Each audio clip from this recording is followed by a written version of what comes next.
Hello, everyone. Before we start the podcast, I want to let you know that we have reintroduced Holy Post Media to the world. If you put in Holy Post into the search bar on YouTube, you will find our channel. On that channel, you will see a video explaining who we are, what we are about, our vision, our hopes for the future.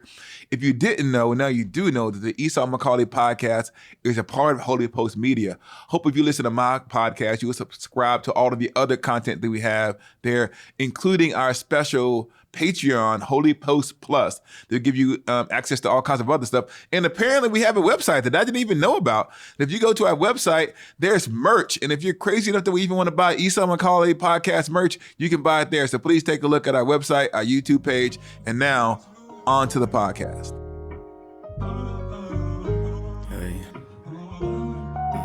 Passion in my pocket, so my penny should be. What they selling is cheap, so I'm buying that this freedom is free. I've been becoming me. See when Jesus taking the lead, with purpose I bleed and rise like going under the heat. Defeat is a never. You can't reattach what is severed. What's bringing you pleasure can tell you where you stacking your treasure. When storm is your weather, know that it gets worse for it's better.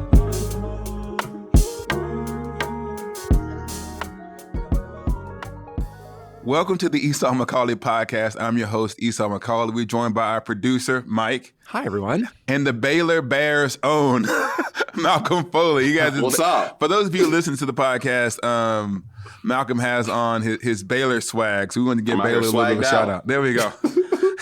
So on today's podcast, we're going to talk a little bit about sports, a little bit about pop culture. Maybe we're going to have a new segment debut called Mike's Corner.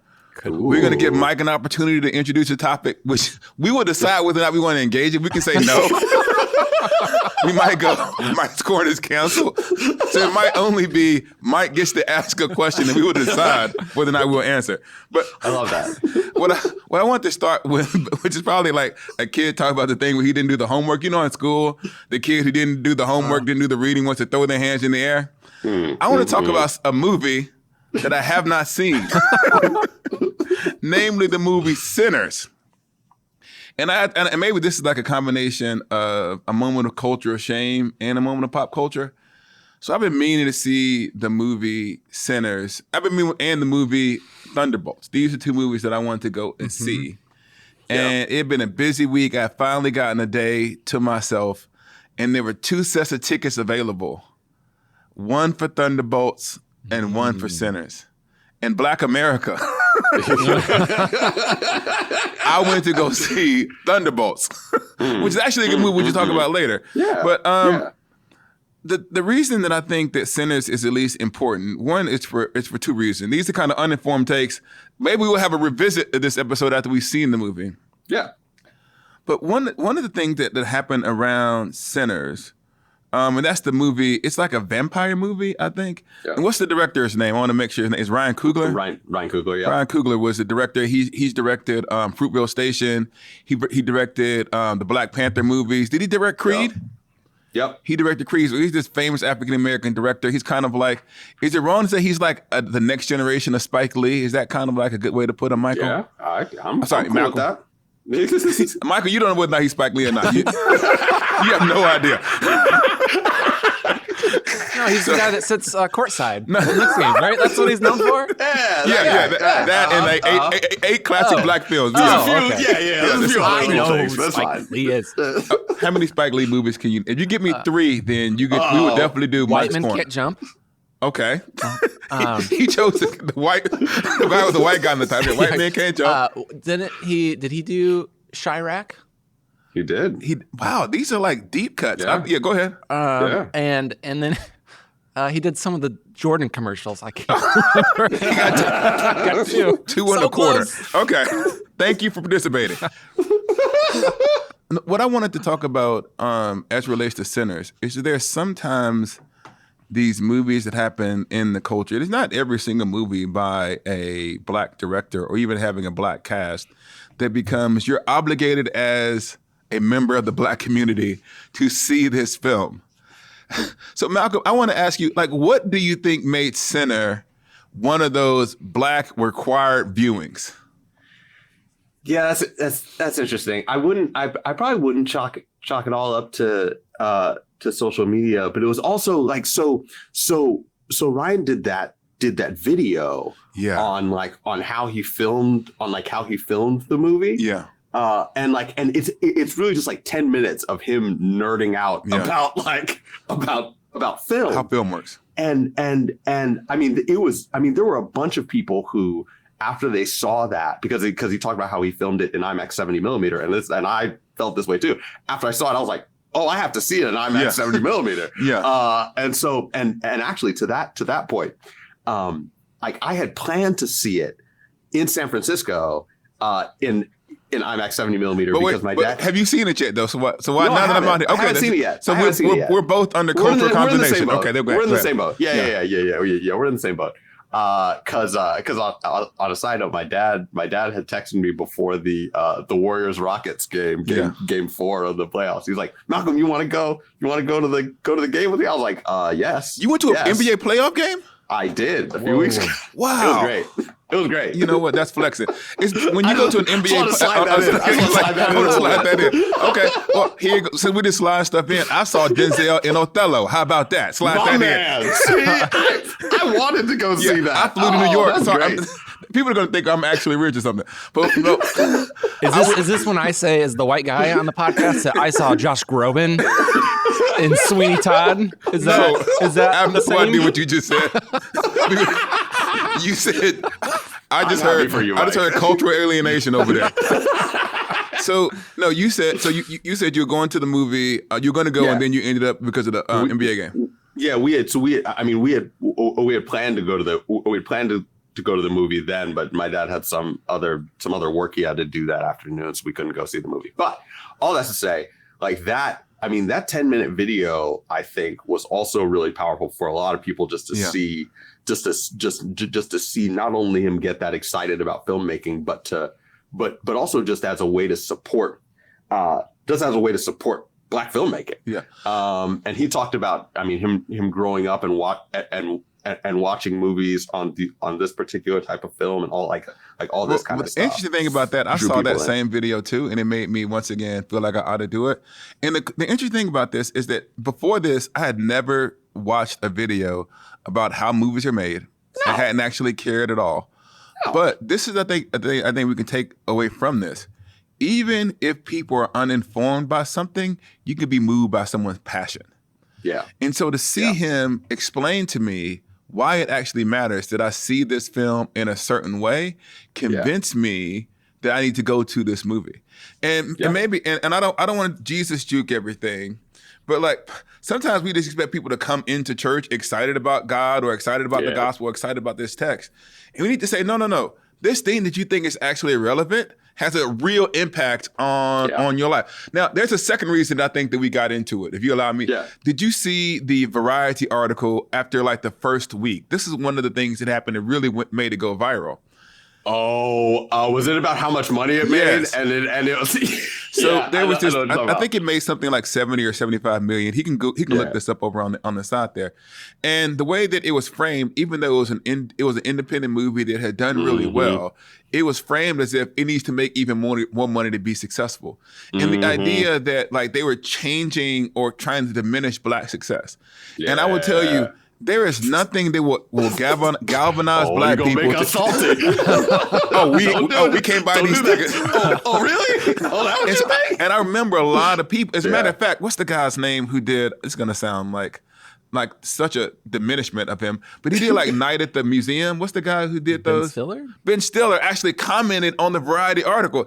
He's like, it is so hard today to produce an original film. Yeah. And to have an original film debut and do well, and then have it be diminished. Even Ben Stiller, he's like, how y'all gonna hate like that? Yeah. And so I think there is this sense in which we recognize sometimes there are people who are doing something in a genre that we don't get a chance to get access to very often. Yeah. And so let me tell you something. I am not a horror movie guy at all. The only horror movie that I think I paid to see in the last decade was like Get Out. Okay. Or maybe, did he do a second one like Us? Yeah, Us, yeah. Yeah, I might have done, was that with Lupita? So I saw that one. And it was strictly because I wanted to support this filmmaker to be able to produce more films. So now I will say that this film that we have not seen, that we've been talking about for 10 minutes. Right. has not been without controversy. It's true. Because on the other side of, people wanting to support it because it's a black film, there have been, and once again, this is Esau's and Malcolm's completely uninformed takes. We haven't seen the movie. But it doesn't stop us because we have a podcast. Why not? Nope. Why should it stop us? One of the criticisms of the film has been some of the focus on voodoo, and it seems to be what some perceive as anti-Christian elements. So since we can't comment on that directly, because we haven't seen it, I will ask you, how do you decide, like, how much kind of critique of Christianity you can stomach in a film? Do you ever say, you know what, this film is, has elements that make me feel uncomfortable? Or do you feel like the Christians sometimes have too thin of a skin around like these potentially anti-Christian elements? Yeah. If I probably have a threshold, it's probably like the actual mocking of Christ would be an issue to me. But there is so much. I mean, I'm a church historian. There's so much darkness in Christian history of people claiming the name of Christ and doing ridiculous things. Yeah. That I'm like, you got to hold this L. It's like sometimes you got to hold this L. Yeah. So go ahead. I'm a little bit conflicted about this. Not about Sinners, because once again, I haven't seen it. Sure. But I do feel like, to me, sometimes some of this stuff, not, once again, Sinners, we're talking about the genre of this kind of critique of Christianity. Yeah. It feels to me like rhetorically or as a piece of art, no longer provocative.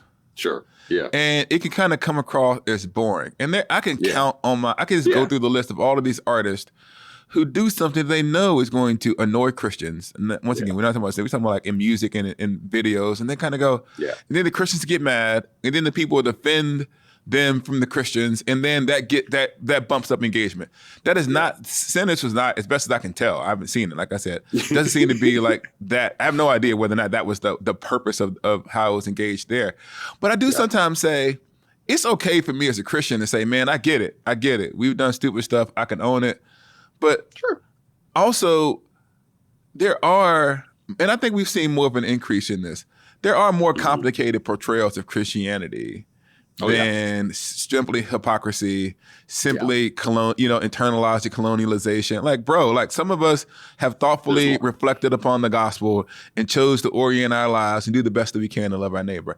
And so I don't want to say that I never watch any film or art that like criticizes Christianity, but I would say that there tends to be two types of Christian figures who are in media.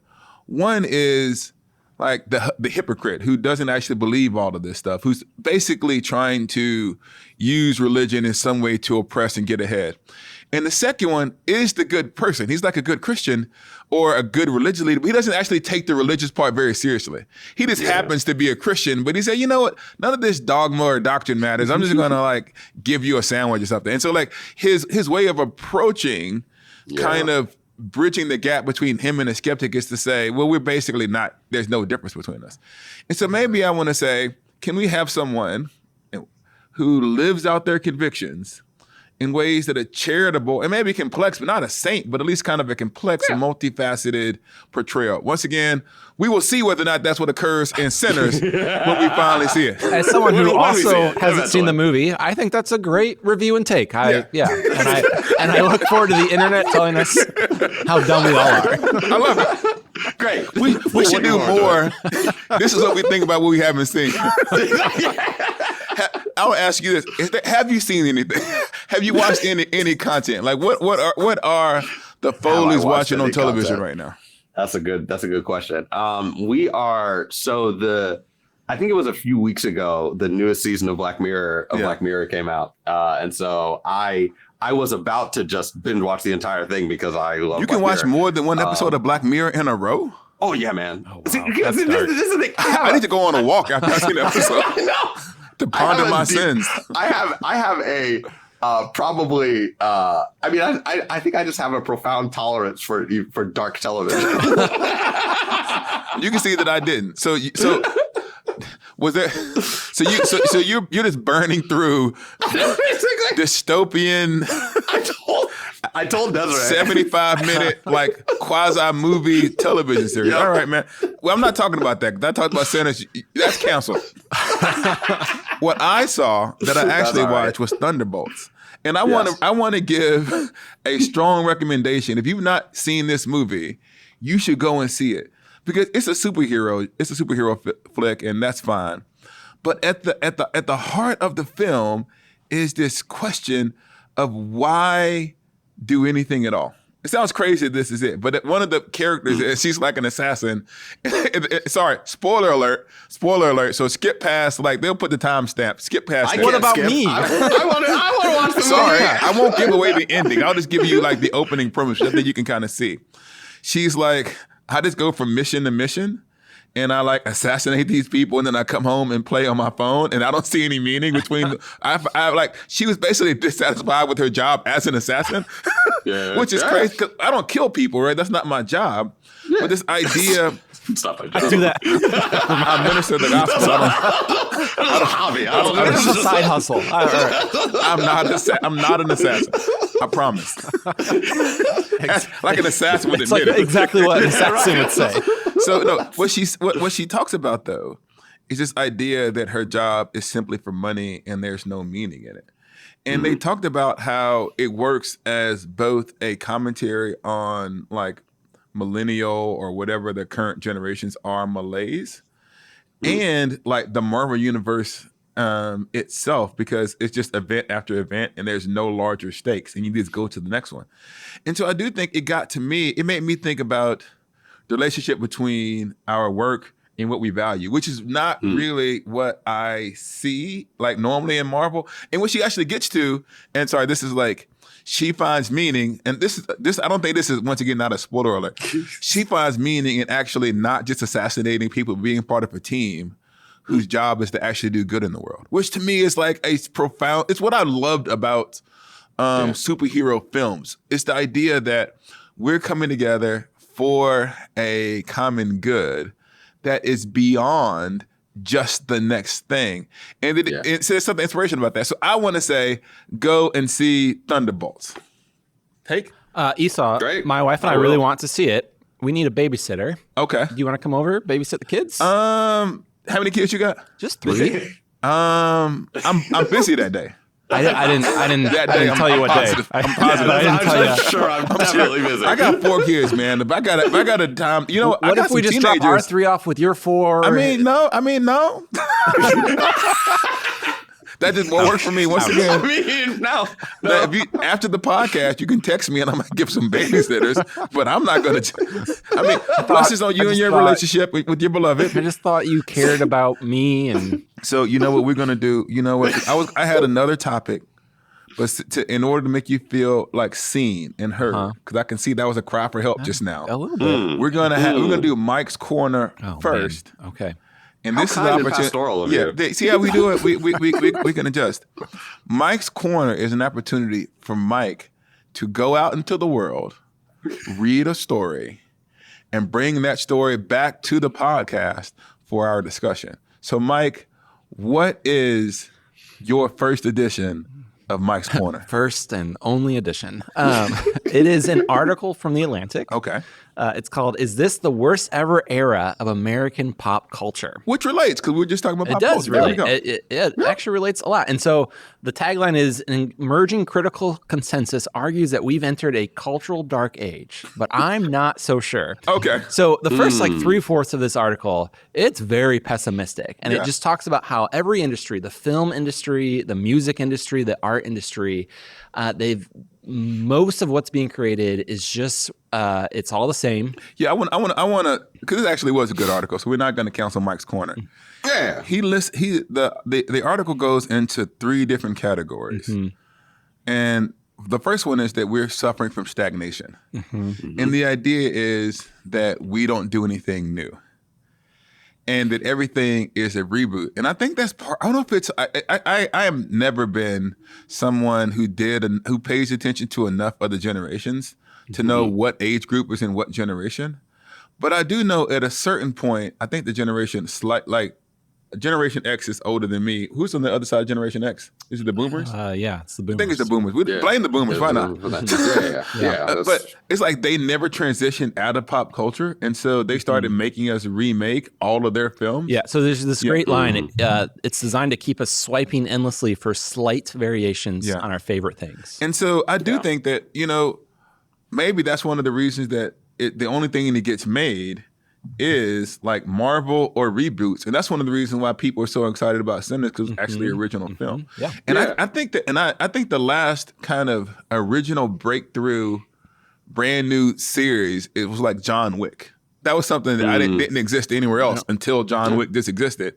But it is true that every single thing is like basically remake, and I think that one of the things that I've also noticed is that because everything is a remake, there tends to be the desire to make the kind of film that you want to make under the guise of something else. Yes. And so like you can't just make like a spy thriller. You got to turn like Marvel's what's the name of that? Captain America. It's Captain America, but it's a spy thriller. And so you can't, or even Barbie. Barbie is a doll, but it's about like the meaning of life. And so the idea that as a culture, we can only have movies of profundity smuggled into something that's already familiar does get to stagnation. So we're stagnant. That's the first part. That's the first one. Is that fair? Maybe I ask you, is there an original film that's not a series that you've seen recently, or maybe a show?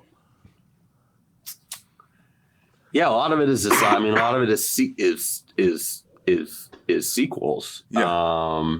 Yeah, I mean, that's even Bad Boys. That's probably like, and I'm gonna sound like one of these old people because I'm getting to that age. But this is such an old man take, freezing cold take. The music these days is so bad. Oh, we're gonna get there, Esau. Hang on, that's the end of the article. I know, but he talked about stagnation. I want to talk about how it in hip hop, in particular. I was thinking about this as I was reading the article. The only like album that people were excited about was Around a Beef. Yeah. And so it's just like, I'm gonna sound like an old person. It's all auto-tuned and like mumble, and I can't tell who you are. I can't understand your voice because it's so distorted. I'm an old person take. But I do. But here's the thing though. Maybe I can say this is why I will believe that it's not an old person take.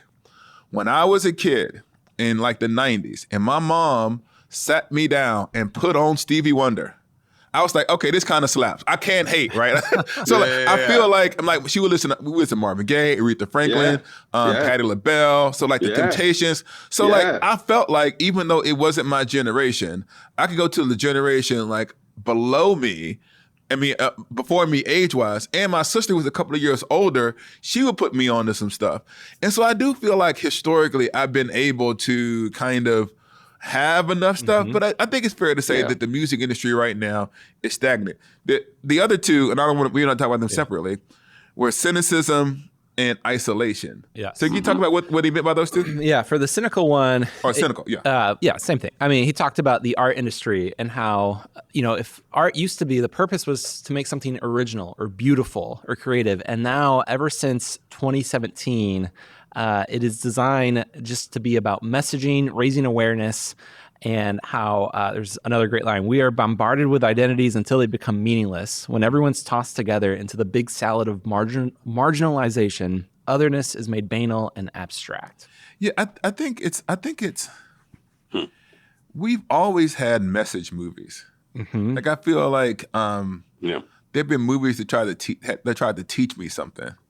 But I felt like maybe I didn't see the seams as much. And I didn't even see like the patterns in Hollywood where you can kind of say, okay, this is the year where this topic is the one that everybody's talking about. And we've all decided that regardless of the qualities of this film, it's going to, and it's some of them that don't age well. I mean, the one that I think about, people talk about a lot now, is like, remember The Green Mile? Oh, no, The Green Book. The Green Book. It was The Green Book. Didn't age well. Yeah. Crash didn't age well, but every now and then we and so it's like sometimes we get so caught up in the moment that and I get it, we want to have these things, and I think that this is, here it goes, Mike. I'm going to bring you back into the conversation because I just went to all black analogies. I'm going to help you here. One one of the big criticisms, and by the way, I will say that on no other podcast in America will this transition from Fruitville Station to C.S. Lewis and J.R.R. Tolkien going to happen. We're about to do it right now.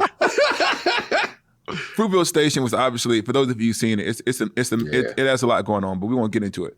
But I want to talk actually about the way that people responded to C.S. Lewis's work and Tolkien's work. And Tolkien, at least as the kind of legend goes, didn't like Chronicles of Narnia because it was too explicit. Mm-hmm. And that like Lord of the Rings was much more of a literary masterpiece where the Christian elements are interwoven, was seen as a piece of better art. Mm-hmm. So I guess what he's talking about in a particular way is that we're doing a lot more Chronicles of Narnia and not as much. Yes, everything is just kind of hitting people over the face with it. There's Lord of the Rings, and it's all the same. See, yeah. Look at that. This is a cultural moment. We just. That was nice. That was beautiful. Okay. I'm just glad I was here to witness it. Thanks, Malcolm.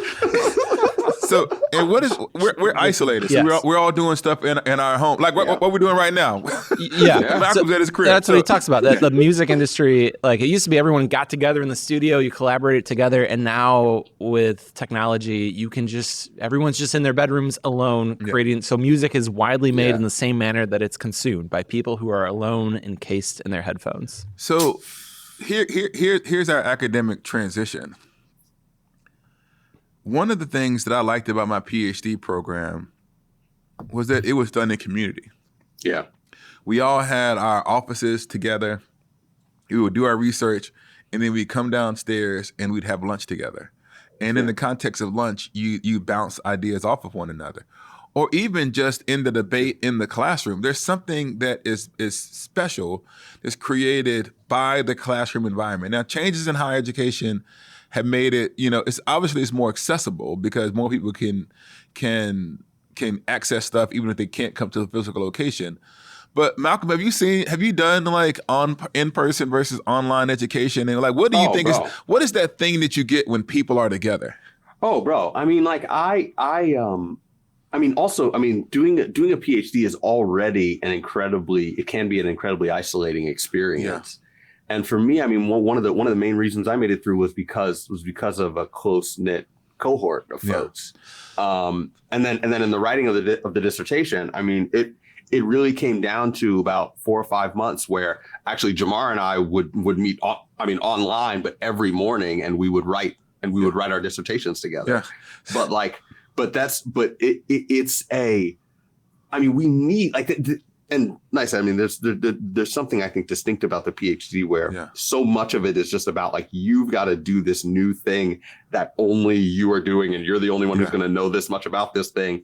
And it's very easy for that to just become a navel gazing thing. I think for good or bad, even beyond the PhD, and this relates to music and creativity and human connection. There is something about physical bodies in a room together, creating this dynamic in a classroom. And so obviously there's like 5 or 50 people on the screen and someone gets annoyed, then you can just like pull back. But I remember like the feeling that I felt. This is like not a positive moment, but I remember it had a tremendous impact on my life. I was sitting in a classroom. Maybe I talk about this a lot. I was sitting in a classroom and the professor was arguing in favor of the homogeneous unit principle. And that's the idea that like you should have monocultural churches only because they grow faster, and you should have separate churches so you can evangelize. This is how he presented it. So you can reach as many people for the gospel as possible, and then you worry about multiculturalism later. And I remember like my heart racing in the classroom because I looked around and I was the only Black person in the room. But I don't care. I stood on business. So I just like threw my hand up and said, hey, this is wrong. And instead of the professor like stepping in and arguing on my behalf, he pulled the Socratic method and said, what do y'all think? And I remember what it was like to be in that classroom arguing basically for the worth of my inclusion in communities in an all-white space. And that idea that I don't want any other student to have to feel this way. Impact. Like I wanted them to come into the classroom and be seen. And that's the reason we don't want to talk about How Far to the Promised Land and Reading While Black and all those things. Like I'm writing to say, we are in this space. And so for me, there is both the potential of human community, but what I'm saying is that particular scenario spurred me on to be a certain kind of writer. I think if I was just sitting on what do you call it, a Zoom? We'll do what we do on the Zoom. We'll text each other. Hey man, you see that? We do that, right? I had a moment like that class that you just narrated in my MDiv. It was a Christianity and social power class with Catherine Tanner. Yeah, Kathy Tanner, and we were talking about essentially violence. Yeah, and the class and this is the thing, like when you get people together and there's a theme that pops up and people just start feeding off of each other. Yeah, that had happened here where. But it was an understanding of violence that basically devolved into thinking that any kind of persuasion is violence. Yes. And people were like, yeah, like that. And it just looked like it was starting to get out of hand in a way that can really only happen in person. Yeah. So there was a moment where I was like, okay, well, so it seems to be the case that in the Great Commission, the Lord is commanding us to like go out and make disciples of all the nations. Like it sounds like there's an element of persuasion in that. Like, are we saying that Christ is calling us to something that's deeply violent? Yeah. And to see people's faces in that moment where they were like considering it and thinking, yeah, like maybe Jesus is calling. Like maybe we gone too far. Maybe that was going on. And then at that point, like, but the professor saw that in their faces and we're like, why are y'all even considering? What are you doing? And what I was saying, I think that human. This is like a freezing cold take. Human bodies in the room are part of creation. I remember what it was like. This is my last human person in the room. I went on this thing called Courageous Conversations with Lisa Fields, yeah. And it's these conversations on the kind of authority of scripture, and we're having this conversation back and forth. And people just on there just talking recklessly. And they're trying to say, the belief in the authority of scripture is all colonialization and this, that, and the other. And I was like, bro, all of this stuff that you're saying is straight from Germany. And I was like, and then I was like, I said, and I remember like that moment where like he realized that this person thought that they were having some kind of deep insight to say that, there have been white evangelicals in the past who believe that the Bible is true. Therefore, anybody who believes in the Bible is true is performing white evangelicalism. And I was like, bro, the deconstruction of the text comes from the European Enlightenment and the Germans trying to put modern Western white liberalism over the church. So like we're both over here influenced by different traditions. We might have to get beyond just tossing labels at one another and get to the conversation that is true. And that moment of rebellion to say that no. I'm at least aware enough to realize I'm not internalizing my own colonialization was this thing. And so I do think that the idea that we need, one of the last things I'll say about this, we can kind of move on. And I don't know, once again, this is Esau, my colleague, who doesn't do any research. Yeah. Who argues off vibes. But I've heard on the streets are saying that the post-pandemic, that there has been a move back towards in-person education. Mm-hmm. That the kids who were forced online during that particular time are way more, I want to be in person, than the previous generation, pre-pandemic, that was like, oh, this is great. We can be accessible. We don't need to leave our home. But actually that moment of isolation has made students long even more for a community. I could be wrong. Yeah. Sorry, did I just hijack Mike's corner? I got about 5 seconds into Mike's corner before you hijacked it. But hang on, before we completely move on, we should get to his last point. Okay, his last point. So his last point was revitalization, and it was this idea, and I'll sum it up, and then we'll see if you guys have anything else to say.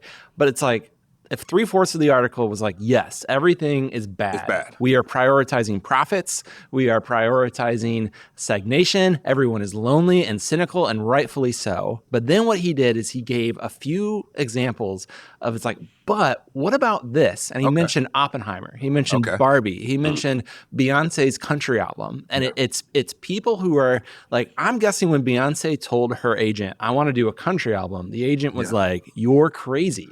Yeah. What are you doing? It kind of slaps too. I'm not gonna lie. Right. To you. but it's creators who are rather than just saying like, yep, everything sucks and I'm just going to quit, take my ball and go home.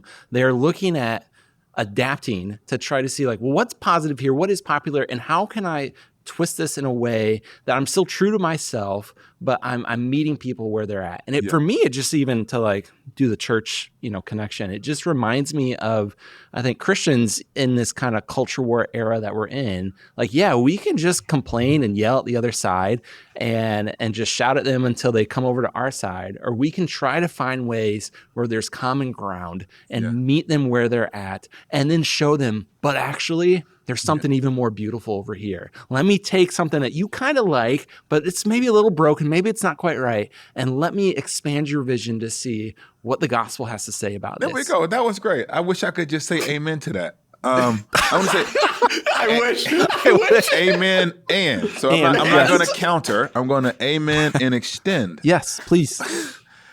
One of the things that I would say is that out of stagnation comes creativity. Yeah. And so that's not like,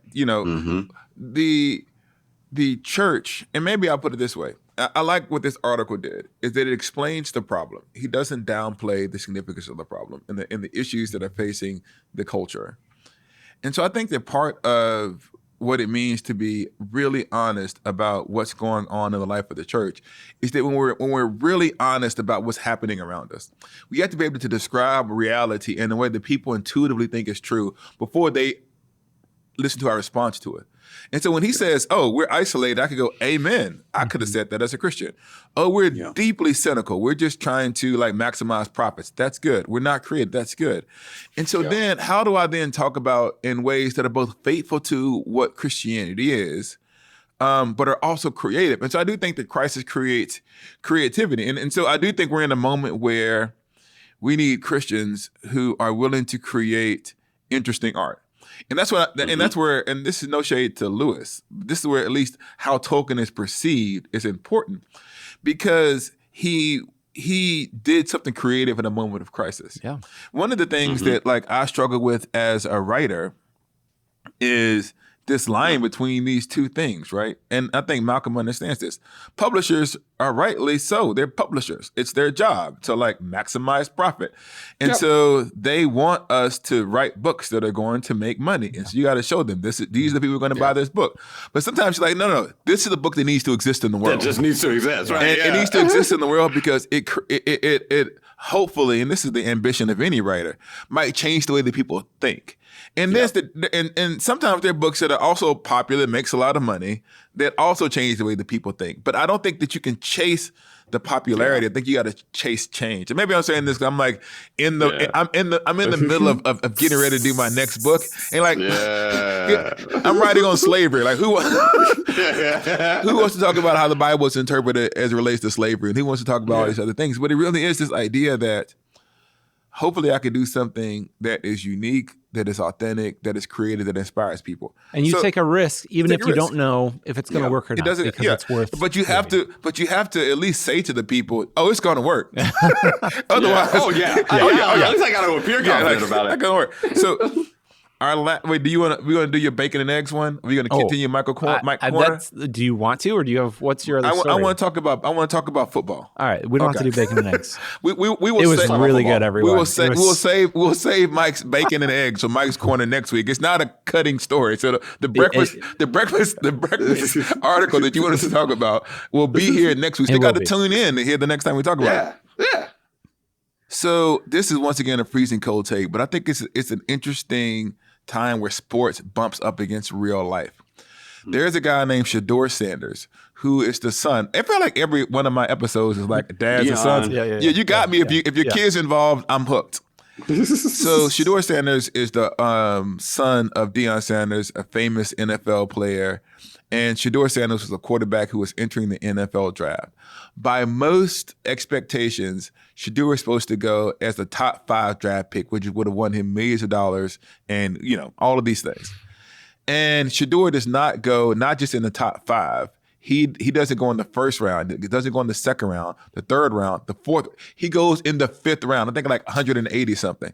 And so he has this moment where he thought he's going to be one of the top 5 players picked. and he ends up being like the 100 and something person pick. And it became this like, and we'll leave aside the second of why this occurred and all of the stuff, and there's a bunch of theories. But it became this like slow unfolding, like emotional tragedy. It sounds weird to talk about this as a draft because you see someone's dream like significantly being transformed. And what I wanted to talk about was, has that ever happened to you? Where you thought that things were going to go one way, you had this plan, you had this dream, and then the thing kind of like fell apart in a certain way. Malcolm, you said in our lead up to the podcast that this had happened to you before. Yeah, it was when I was applying to PhD programs. I wanted to go to either Yale or Notre Dame. Like those were my dream institutions. I wanted to do like early church stuff. Yeah. Yale, Notre Dame. And as I was going through my applications, I found out after the fact that there was one of my recommenders who basically didn't think that I would make it at Yale or Notre Dame. And so I'm pretty sure that as his recommendations went in, like they basically expressed that in a lukewarm way. Yeah. And so I found out this was after I got rejected from all of my other PhD institutions except for Baylor. Go Bears. I came, right. So and when I came to Baylor, like I came and the faculty were excited because they hadn't heard, this guy had not even sent in his recommendation yet. And so the decision at Baylor was essentially made even before that came in. And I didn't find this out until after I got here. But after I got here, I also found out that one of my other recommenders had been at Notre Dame for a conference, and my recommendation my application came up in conversation, and in that conversation it was said, we were really excited about Malcolm's application, but this one recommendation came in that we just couldn't overlook, so we didn't offer him a spot. And so my parents know this story, and they were really, really upset with this professor. Yeah. And me too for a certain period of time. But I look back on it now, and I now see it as this was the Lord closing off opportunities that didn't need to be in my path, because the way that my life has gone since coming to Baylor, it would not have gone. It would not have gone the way that it has had I gone anywhere else. So I'm thankful now as I look back to that. Sometimes you have to live long enough to see the consequences. I mean, this might end up being like job corner, but I'm not going to name drop the institutions that I'm talking about here. But let's just say before I came to my glorious current employer at Wheaton College, I had this application process, and I wasn't even going to apply for this job, but the person reached out to me and said, "You should apply." So I was recruited by this institution I had some connection with. And so I had some connection to the person who was there. And I went through the process, and I remember, and it's like one of those, like you have like 2 or 3 jobs that you really want when you kind of dreaming about schools as you go. If my life goes perfectly, I will kind of go here. And so I remember sitting in the interview, and they asked me 2 different questions. And I knew from those 2 questions, I wasn't going to get the job. And one of them was, they kept asking me, I don't want to tell too much. They kept asking me about N.T. Wright, who was someone who I studied with. And they wanted me to dog him out and say some negative stuff about him. Now, me and Tom have our disagreements. I'm not an automaton. I have my own ideas. But I'm just like, he accepted me. He was like, at this point, I was still finishing the PhD. I was like writing the PhD. I'm like, what do you want me to do? You want me to like say something bad? And I said, it was funny because here's a moment where you're in the room and you figure out who you are. Yeah. I said, I don't want to build my career on the bones of my friends. Yeah. And once I said that, I was like, oh, I'm not getting this job. And so like, and at one point it was disappointing, right? It was disappointing because you're like, oh, I thought this would be a good institution. And I would say this too, like, you do begin to find out, and maybe this is not the draft, but this is life. If the people at the institution didn't love you, then it's good that you didn't go there. So whoever didn't draft him, that's fine. Yeah. And like you said, I can see now the providence of God in the doors that are closed. Now, it wasn't something I experienced immediately. That was like 5-6 years ago. But it is something where I say, had I not been where I was when I was, I wouldn't have been free to like do some of the things that I did. And so sometimes it is. There's the vision of our life that we dream, and there's the vision of my life that's unfolded. Have you ever been? Was it like when you asked if you could be the co-host? And then I said, exactly. So is there a mic moment? There probably is, but what I'm thinking of, this episode will come out next week, and we just did an interview this morning though that will come out the week after. So you all haven't heard this yet, but it's a woman who is raising a child with severe autism. Yeah. And she talked about expectations. Yeah. And it reminds me, like, I used to do work at a nonprofit that served families raising kids with special needs. And there's this famous poem that just about everyone in this community knows. It's called My Trip to Holland. And it's this mom who is trying to describe what is it like to have a kid with special needs. It's like, imagine you've got a trip booked to Italy, and in the preparation, you're buying guidebooks, you're making plans for all the sites you're going to see, and it's this wonderful thing. You get on the plane, and you land, and you find out you're in Holland. Oh. And it's like, Holland's, it's not some gross, disgusting place. It's Holland. Yeah. But it's not Italy. Yeah. It's not what I planned. It's not what I expected. And most special needs families go through this process of grief over the loss of a dream, the loss of the expectations. And the families, though, that do well is when they can hold two simultaneous things in their hand. And this is what our guest next week does so well. You got to check it out. Is that I recognize my life is hard. My child is hard. Yeah. Things are really, really difficult. And life is good. My child is good. I love my child. And that even in spite of their disability, it's difficult. And yet I see the way God is at work here. And I think for all of us, I mean, your guys' stories are great examples of that when we can take our disappointment and not just give in to being cynical or despondent, but rather see, well, what is God doing here, and how is he at work, and how can this be redeemed? Not that it's going to make everything rainbows and sunshine. Yeah, it's not a Jesus bow at the end of it, but it was something to see God's providence. See, we're going to respect Mike and Mike's Corner that happened on this episode enough to give him the last word. I think that was a great way to close the podcast. Malcolm, it was great to have you on, and always good to be we'll here. Talk to you soon. Thank you all for listening. The Esau Macaulay podcast is a production of Holy Post Media, produced by Mike Stay Low, Stray Low. If you know, now you know. Edited by Seth Gorvette, like a Corvette.